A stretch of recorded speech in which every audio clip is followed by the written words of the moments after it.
नमस्कार, आप देख रहे हैं हॉर्नबिल टीवी। बिलासपुर के गुरु घासीदास सेंट्रल यूनिवर्सिटी में छात्र निष्कासन विवाद अब सियासी रंग ले चुका है। एनएसयूआई के उग्र प्रदर्शन और हंगामे के बाद पुलिस ने कांग्रेस से जुड़े कई नेताओं और छात्रों के खिलाफ मामला दर्ज किया है।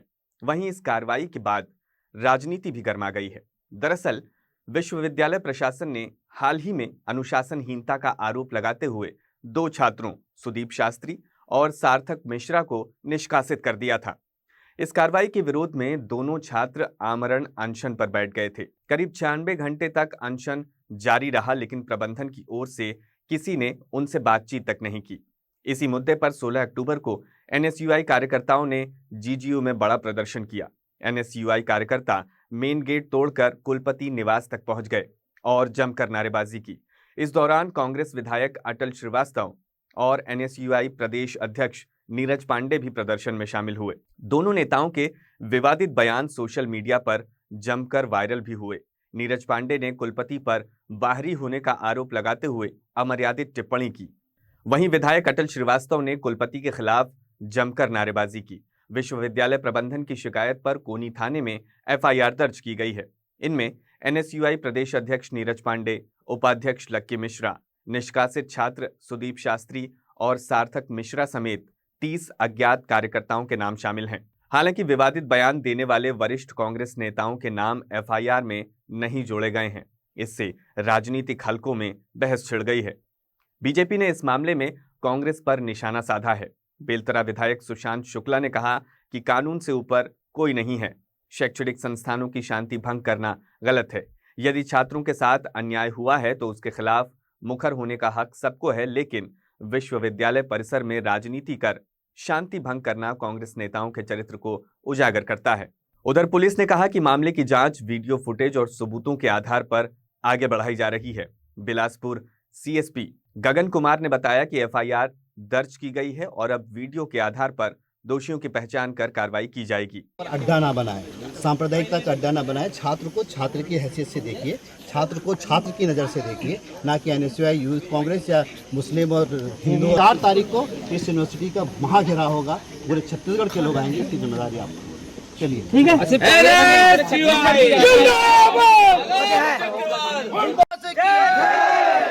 छत्तीसगढ़ माता की छत्तीसगढ़ माता की संघी कुलपति मुर्दाबाद मुर्दाबाद मुर्दाबाद। सतनामी समाज को भी खबर करो कि बाबा गुरु घासीदास के यूनिवर्सिटी के नाम पे बनने वाले गुजरात का कुलपति आके इस यूनिवर्सिटी को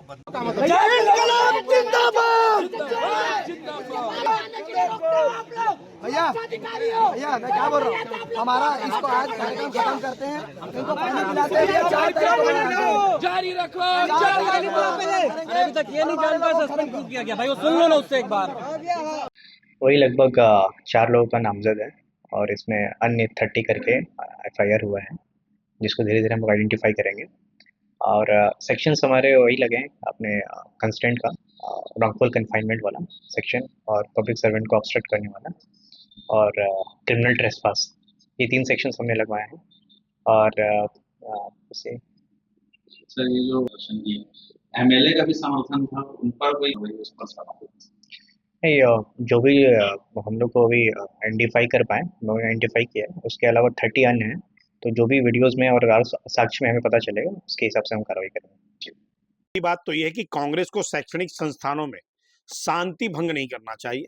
शैक्षणिक संस्थान के द्वारा अगर किसी छात्र के साथ अन्याय हुआ है तो उस अन्याय के खिलाफ मुखर होना हर किसी की अभिव्यक्ति की आजादी है, परंतु शैक्षणिक संस्थानों की शांति भंग करने का जो कुत्सित प्रयास कांग्रेस और कांग्रेस के नेताओं ने किया है, उन्होंने अपने चरित्र का परिचय दिया है इस घटना के माध्यम से। और ये विष्णुदेव साय जी की सरकार है, अशांति भंग होगी तो उनके खिलाफ कार्रवाई सुनिश्चित तौर पर होगी, ये वो मान ले। और इसी क्रम में उनके खिलाफ अपराध दर्ज हुए। मेरी फिर से आपके माध्यम से आग्रह है कि शैक्षणिक संस्थानों में राजनीति नहीं होनी चाहिए और मैं उसका विरोधी हूँ। इस दौरान बताया कि समर्थन में अटल श्रीवास्तव जी का समर्थन मिला था। कोई भी सम्मानित विधायक अगर गए हैं तो उनको लोकाचार की भावना के साथ इस बात का ध्यान रखना चाहिए कि वो एक सम्मानित जनप्रतिनिधि है और सम्मानित जनप्रतिनिधि की बात करने का तरीका आंदोलन तो नहीं हो सकता। वो उनको जवाब देने के लिए प्रशासन हमेशा जिम्मेदार है, तो संवाद के माध्यम से समाधान खोजना चाहिए। आपने एक बयान में कहा कि अयासी का अड्डा बन गया। मैंने ये बयान नहीं कहा, मैंने ये कहा है कि एक अच्छे संस्थान पे कब्जे के लिए राजनीति के गंदे स्वरूप का उपयोग कांग्रेस नेता कर रहे हैं, ऐसा नहीं होना चाहिए। महासमुंद जिले के पिथौरा नगर से लगे ग्राम जंघोरा में अवैध शराब बिक्री के खिलाफ महिलाओं का गुस्सा फूट पड़ा है। सैकड़ों महिलाओं ने एकजुट होकर पिथौरा थाना पहुंचकर विरोध दर्ज कराया और शराब माफियाओं पर सख्त कार्रवाई करने की मांग की। ग्रामीण महिलाओं का कहना है कि अवैध शराब की बिक्री से गांव का माहौल बिगड़ रहा है। शराब के कारण घरेलू विवाद, सामाजिक बुराइयां और अपराध लगातार बढ़ रहे हैं। वहीं बच्चों पर भी इसका बुरा असर पड़ रहा है। महिलाओं ने स्पष्ट कहा कि अब गांव में अवैध शराब को किसी भी हाल में बर्दाश्त नहीं किया जाएगा। थाने में उपस्थित महिला शक्ति ने थाना प्रभारी को ज्ञापन सौंपते हुए मांग की है कि गांव से अवैध शराब बिक्री को पूरी तरह बंद किया जाए और इस धंधे में शामिल लोगों पर कड़ी कार्रवाई हो। इस मौके पर बड़ी संख्या में ग्रामीण भी मौजूद रहे। गांव की महिलाओं ने कहा कि शराब ने घर परिवार की शांति छीन ली है। नशे के कारण सामाजिक ढांचा चरमराने लगा है। उन्होंने चेतावनी दी कि यदि प्रशासन तत्काल कार्रवाई नहीं करता है तो आंदोलन को और तेज किया जाएगा। महिला शक्ति की ये पहल समाज में नशा मुक्ति और जागरूकता की दिशा में प्रेरणादायक मानी जा रही है। गांव की महिलाओं के इस साहसिक कदम से प्रशासन पर दबाव बना है कि वो जल्द से जल्द अवैध शराब कारोबार पर रोक लगाए। हम लोग जंघोरा के निवासी हैं और हमारे गांव में 2 जगहों पर अवैध शराब बेचा जा रहा है भारी भरकम तरीके से। पहला ढाबा है पीएस नामक जो गांव के अंदर ही है और दूसरा ढाबा है संगवारी ढाबा जो कि कुछ दूरी पर है। इसमें टोटल 4 लोग शामिल हैं। 2 को हम जानते हैं। ये पीएस ढाबा का जो मालिक है उसका नाम है हरिहर नाग और जो बेचने वाला है वो यहाँ का सरदार है।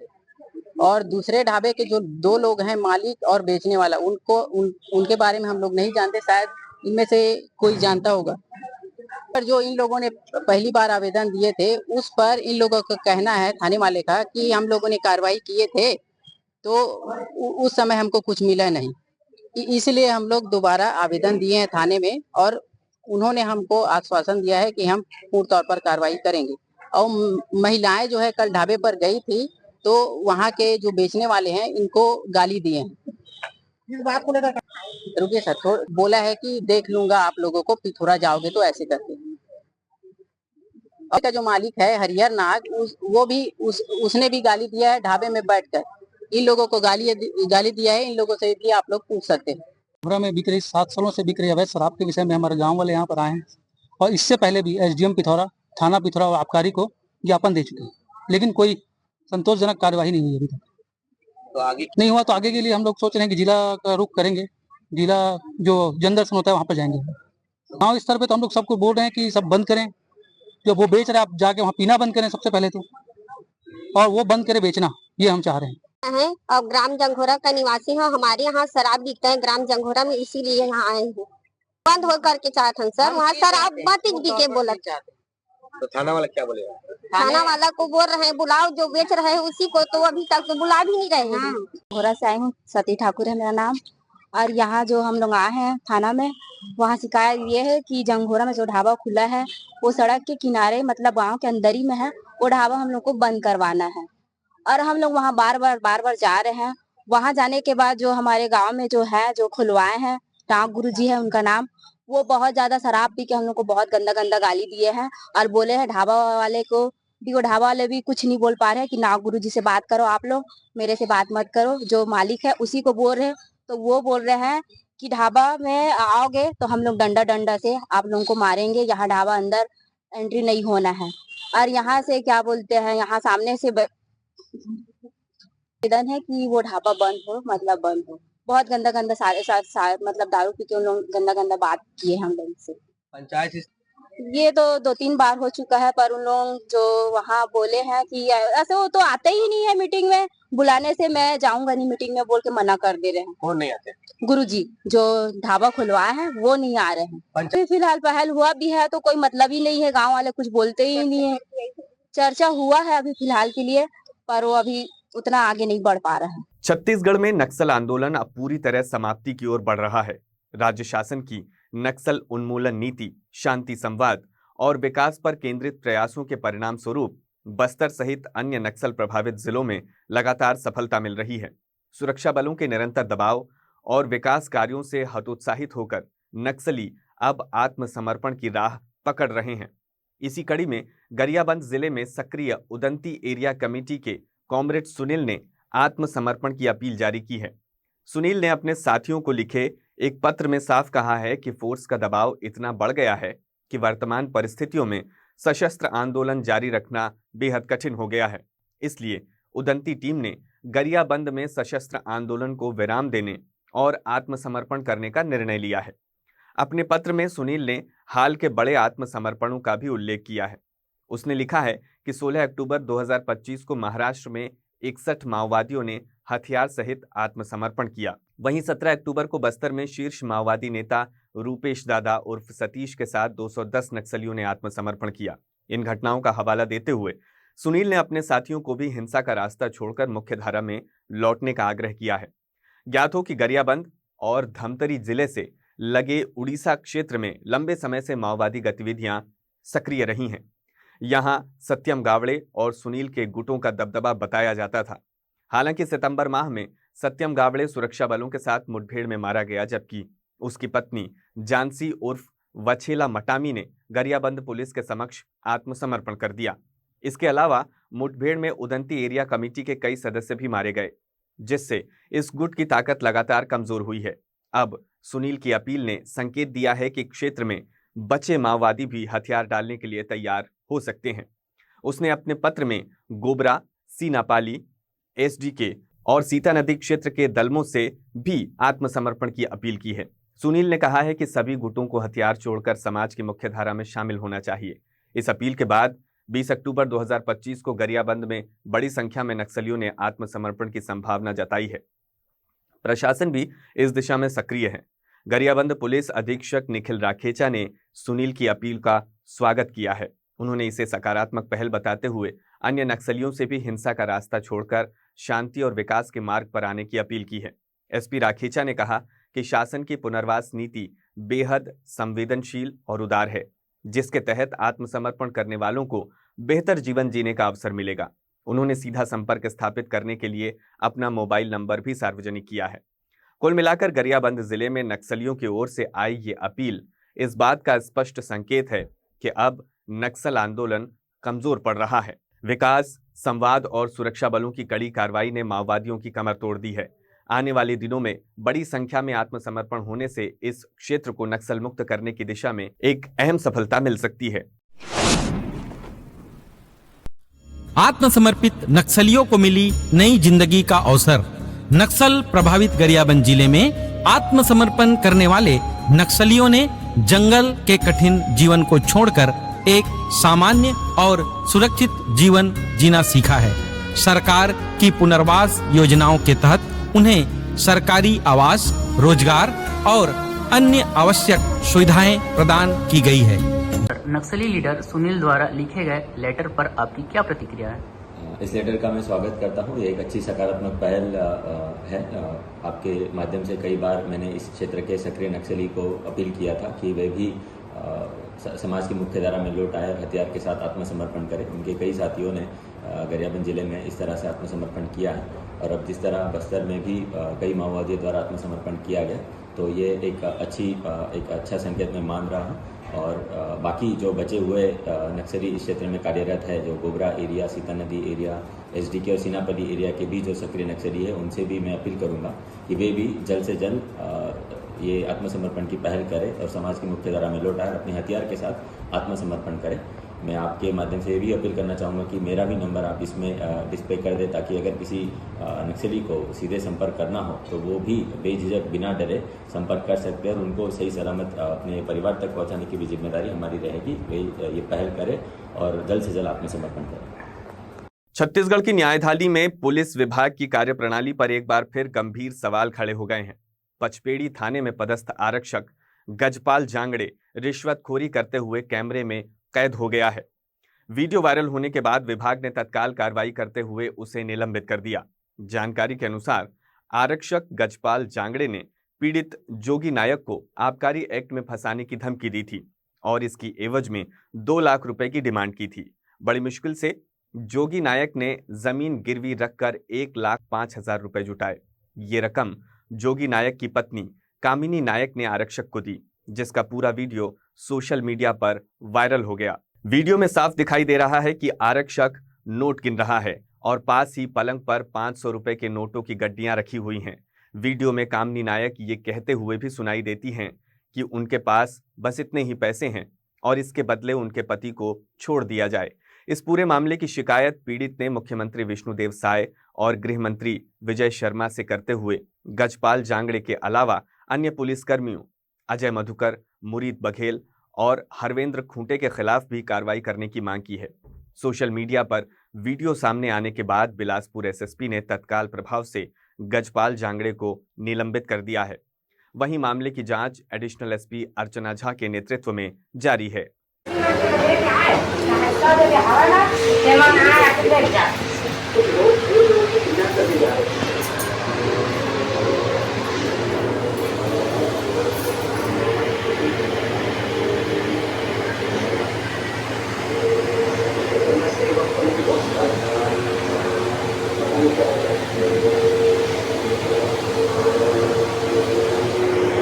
पचपेड़ी थाने का एक आरक्षक है गजपाल जांगड़े, उसका एक वीडियो सोशल मीडिया के माध्यम से प्राप्त हुआ जिसमें कि वो पैसे गिन रहा है। सामने एक टेबल में भी पैसे रखे हुए हैं।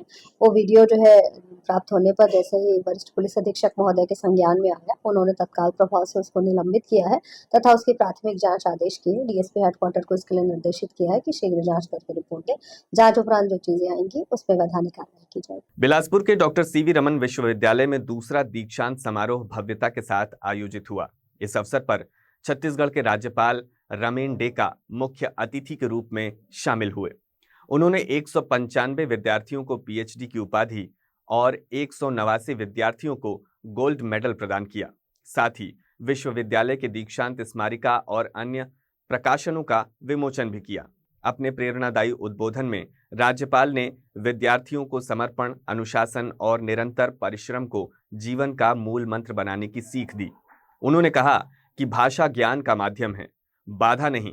केवल अंग्रेजी जानने से कोई ज्ञानी नहीं बनता, बल्कि सच्चा ज्ञान तभी मिलता है जब हम किसी भी भाषा को मन और व्यवहार से अपनाते हैं। राज्यपाल ने दीक्षांत को सिर्फ शिक्षा सम्मान नहीं बल्कि नई शुरुआत करार दिया। उन्होंने विद्यार्थियों से अपने माता पिता और समाज के प्रति आभार प्रकट करने का आह्वान किया और कहा कि जितनी सफलता मिले हमें अपने मूल्यों को नहीं भूलना चाहिए। साथ ही सफलता के 3 स्तंभ दृढ़ता, कड़ी मेहनत और अनुशासन पर उन्होंने जोर दिया। उन्होंने समय का प्रभावी प्रबंधन करने को सफलता की कुंजी बताया। इस अवसर पर राज्यपाल ने अपनी मां के नाम पर पौधा भी रोपा। कार्यक्रम में केंद्रीय आवासन एवं शहरी विकास राज्य मंत्री तोखन साहू, उच्च शिक्षा मंत्री टंकराम वर्मा, बेलतरा विधायक सुशांत शुक्ला, कुलाधिपति संतोष चौबे, कुलपति doctor Pradeep Kumar Ghosh, collector Sanjay Agrawal, SP Rajnish Singh, IIT Bhilai के निदेशक प्रोफेसर राजीव प्रकाश और विश्वविद्यालय के बड़ी संख्या में छात्र छात्राएं मौजूद रहे। तोखन साहू ने युवाओं से निरंतर सीखने का आग्रह किया। वहीं उच्च शिक्षा मंत्री ने कहा कि दीक्षांत केवल शिक्षा की पूर्णता नहीं बल्कि राष्ट्र निर्माण की नई शुरुआत है।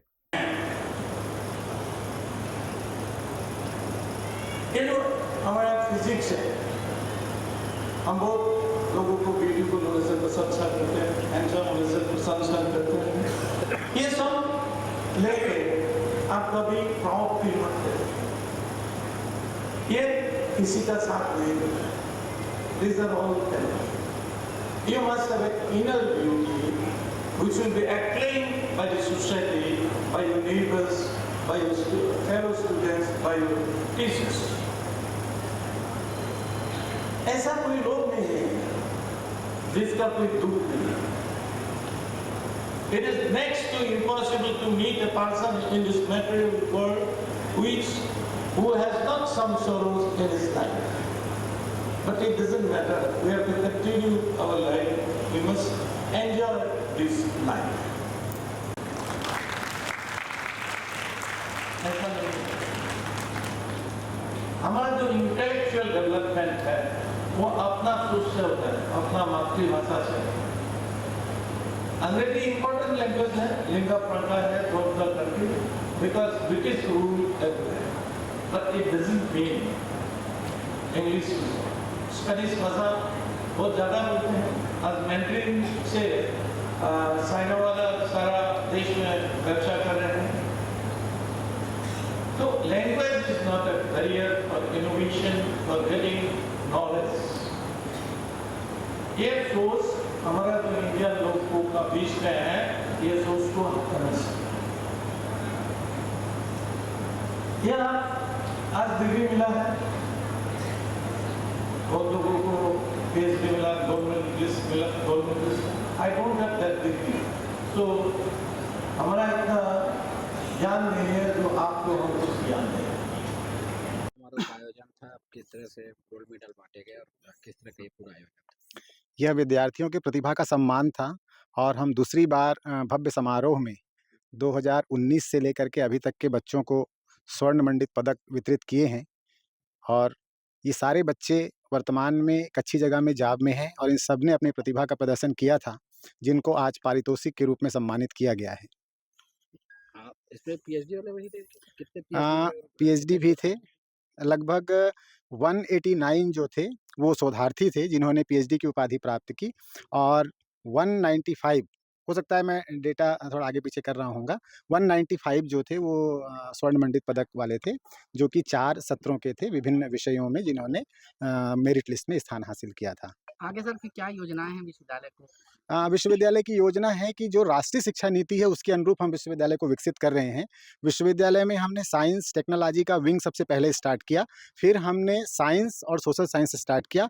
अब हम जो नई दिशाएं बन रही हैं, जिसमें हम कौशल की बात कर रहे हैं, जिसमें हम लोक कला संस्कृति साहित्य की बात कर रहे हैं और जिसमें भारतीय ज्ञान परंपरा की बात कर रहे हैं, तो उन सब केंद्रों का भी हमने विकास किया है और हम कृत संकल्पित हैं विद्यार्थियों के सर्वांगीण विकास के लिए, जो कि राष्ट्रीय शिक्षा नीति के केंद्रीय लक्ष्य में है। ठीक है, ठीक। आज के बुलेटिन में बस इतना ही। छत्तीसगढ़ से जुड़ी खबरों के लिए देखते रहिए हॉर्नबिल टीवी।